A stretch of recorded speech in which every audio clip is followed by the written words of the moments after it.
un benvenuto sul nuovo set di Heavy Metal Heaven. Per l'occasione ospitiamo una band spagnola che colpisce alla grandissima col suo death metal più che tradizionale, ma ricchissimo di sostanza.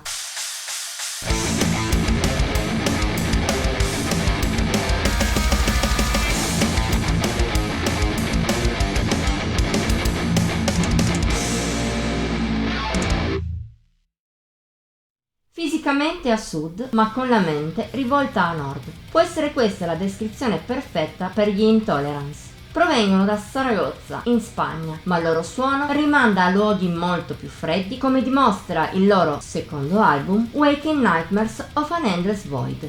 Pubblicato il 22 luglio dalla polacca God of War Records, è animato da un genere classico, ma non per questo banale. Parliamo di un death metal che più old school non si può. Unisce la rozzezza della scena olandese con il grezzume della stessa Polonia, con i più influssi dai gruppi americani più marci e atmosfere che rimandano alla Svezia.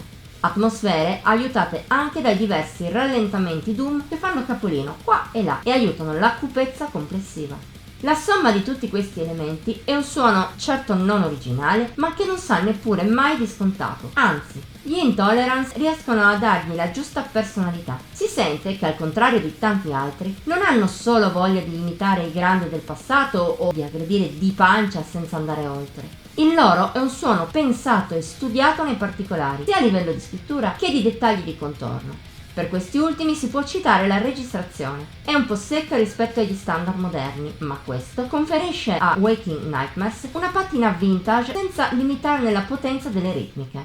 Tuttavia gli Intolerance danno il meglio proprio a livello di idee e di capacità di songwriting.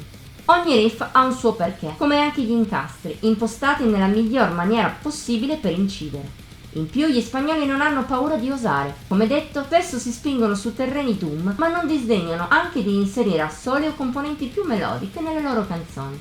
Il tutto fatto con assoluta cognizione di causa. Nulla in Waking Nightmare sembra essere casuale. Ogni particolare è stato piazzato al suo posto per un motivo, con una cura che di rado si trova, specie in un genere come il death metal. Sono gli ingredienti che compongono una scaletta sempre di alto livello, ma che raggiunge l'apice all'inizio e alla fine. La opener Fade into Oblivion mette già le cose in chiaro con la sua alternanza tra momenti feroci e altri rallentati e rabbiosi, ma in mezzo ha anche un ritornello catchy, almeno per gli standard del genere. La successiva, The Dark Forest, ha un incastro di riff fenomenale che coinvolge dal primo all'ultimo secondo tramite ritmi serrati e pochi spazi per respirare, anch'esso splendida.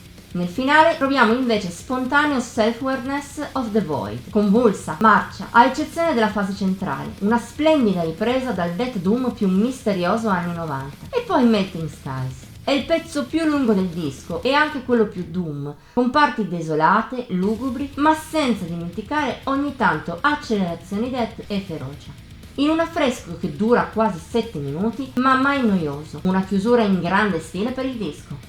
Non che tutto ciò che sta in mezzo sia scadente, anzi, lo dimostra per esempio End of Glory, altra traccia lunga che si segnala per delle belle melodie e per continui sali e scendi di ritmi. Anche le altre tuttavia non scendono mai sotto un livello almeno ottimo. Per farla breve, Waking Nightmares of an Endless Void è uno degli album dell'anno nel suo genere. Non è solo una vera gemma imperdibile per qualunque fan del death metal classico, ma dimostra che quest'ultimo genere ha ancora qualcosa da dire in mani sapienti, come quelli degli Intolerance. Poi certo, se da questo stile cerchi qualcosa di innovativo, non la troverai nella loro musica. Ma se invece ti accontenti di un disco death metal povero di originalità, ma ricco di oscurità, atmosfere abissali e riff memorabili, allora fiondati sugli spagnoli senza pensarci due volte. Voto di Heavy Metal Heaven 90 su 100.